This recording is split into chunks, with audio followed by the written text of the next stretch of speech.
Friends, welcome back to tasty curry. ഇന്ന് ഞാൻ വന്നിരിക്കുന്നത് മുട്ടയുടെ ഷെല്ല് എങ്ങനെ റിമൂവ് ചെയ്യാം, വളരെ ഈസി ആയിട്ട് റിമൂവ് ചെയ്യാം, അതുപോലെ പെർഫെക്റ്റ് എഗ് ബോയിലിംഗ് രീതിയുമായിട്ടാണ് വന്നിരിക്കുന്നത്. അപ്പോൾ അതിന് ഞാൻ ആദ്യമായിട്ട് ആവശ്യത്തിനുള്ള മുട്ട മുങ്ങിക്കിടക്കാൻ ആവശ്യത്തിനുള്ള വെള്ളം ഒരു പാത്രത്തിൽ എടുത്ത് അത് തിളയ്ക്കാനായിട്ട് വെച്ചു. വെള്ളം തിളച്ച് വരുമ്പോൾ നമുക്ക് മുട്ട ഓരോന്നായിട്ട് വെള്ളത്തിലേക്ക് വെച്ച് കൊടുക്കണം.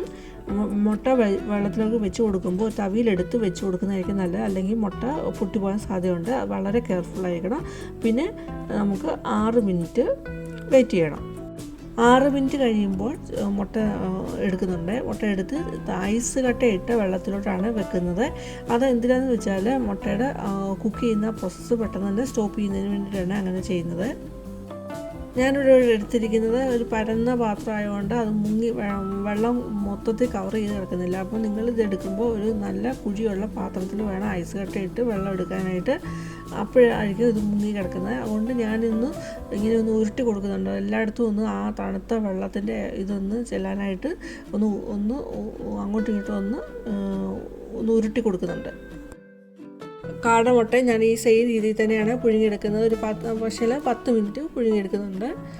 അപ്പോൾ അത് എന്നിട്ട് നമുക്ക് പുഴുങ്ങി എങ്ങനെയാണ് ഇത് കിട്ടുന്നതെന്ന് നമുക്ക് നോക്കാം. കാടമുട്ട അതുപോലെ 10 മിനിറ്റ് കഴിഞ്ഞ് പുഴുങ്ങിയെടുക്കുന്നുണ്ട്. എന്നിട്ട് തണുത്ത ഐസുള്ള വെള്ളത്തിലോട്ട് വെച്ച് ഇട്ട് ചൂടൊക്കെ മാറിയിട്ട് പിന്നെ അതിൻ്റെ തോടിളക്കി എടുക്കുന്നുണ്ട്. 6 മിനിറ്റ് കഴിഞ്ഞ് എടുക്കുമ്പോൾ മുട്ടയുടെ മഞ്ഞ നമ്മൾ നോക്കുമ്പോൾ അത് ഒരു ലിക്വിഡായിട്ടാണ് ഇരിക്കുന്നത്. അപ്പോൾ അങ്ങനെ വേണ്ട എന്നുണ്ടെങ്കിൽ ഒരു 10 മിനിറ്റ് നമുക്ക് വെയിറ്റ് ചെയ്യാം. അത് കഴിഞ്ഞിട്ട് വേണം ചൂടുവെള്ളത്തിൽ നിന്ന് മുട്ട എടുത്ത് ഐസ് കട്ടയിട്ട് വെള്ളത്തിലോട്ട് വെക്കാനായിട്ട്. പെർഫെക്റ്റ് എഗ് ബോയിലിംഗ് എന്ന് പറഞ്ഞാൽ വെള്ളം തിളച്ച് കഴിഞ്ഞ് നമ്മൾ 10 മിനിറ്റ് മുട്ട കുക്ക് ചെയ്യുന്നു. 10 മിനിറ്റ് കഴിഞ്ഞ് നമ്മൾ അത് മുട്ടയെടുത്ത് ഐസ് ഉള്ള തണുത്ത വെള്ളത്തിലോട്ട് വെക്കുന്നത്. അതാണ് കറക്റ്റ് പെർഫെക്റ്റ് ആയിട്ടുള്ള എഗ് ബോയിലിംഗ്. നമ്മൾ സാധാരണ ചെയ്യുന്നത് പ്രഷർ കുക്കറിനകത്ത് ഒരു വിസിലൊക്കെ അടിച്ചെടുക്കുന്നതാണ്. അത് അങ്ങനെ ചെയ്യുമ്പോൾ ഈ മുട്ടയുടെ യെല്ലോയുടെ ഒരു ഔട്ടർ പാർട്ടിലൊരു കറുത്ത ഷെയ്ഡ് വരുന്നതാണ്. അങ്ങനെയുള്ളത് കഴിച്ചാൽ നമുക്ക് ഭയങ്കര ഗ്യാസിൻ്റെ പ്രശ്നങ്ങൾ വരുന്നതായിട്ട് വരാം. അതിന് കാരണം ഇങ്ങനെ നമ്മൾ ഓവർ കുക്കിംഗ് ആയി പോകുന്നതാണ്.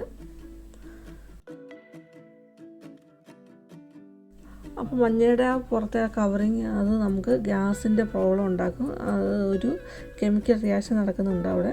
അത് കാരണം നമുക്കൊരു ഗ്യാസിൻ്റെ പ്രോബ്ലം ഉണ്ടാക്കുന്നതാണ് കാരണം.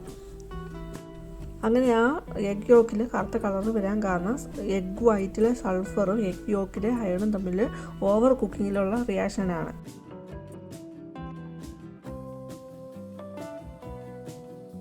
നമ്മൾ സാധാരണ മുട്ട പുഴുകുന്ന സമയത്ത് ഉപ്പുഴിട്ടായിരിക്കും പുഴുകുന്നത്.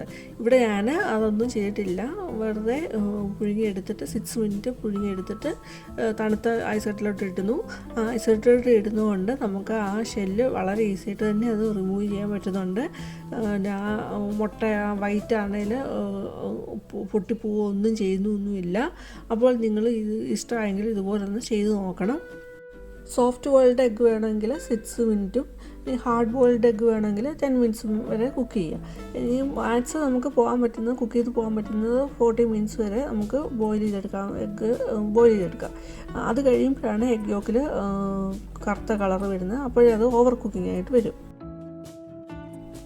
ഇപ്പം കണ്ടല്ലോ, വളരെ ഈസി ആയിട്ട് മുട്ടയുടെ ഷെല്ല് ഇളക്കി മാറ്റാമെന്ന് മനസ്സിലായില്ലേ? അപ്പോൾ ഇതുപോലെ നിങ്ങൾ ട്രൈ ചെയ്ത് നോക്കണം. എന്നിട്ട് നിങ്ങളുടെ ഫീഡ്ബാക്ക് അറിയിക്കണം.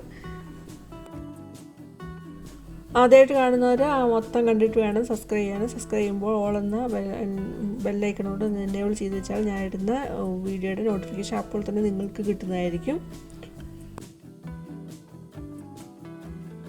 അതുപോലെ ലൈക്ക് ചെയ്യാനും ഷെയർ ചെയ്യാനും മറക്കരുത്.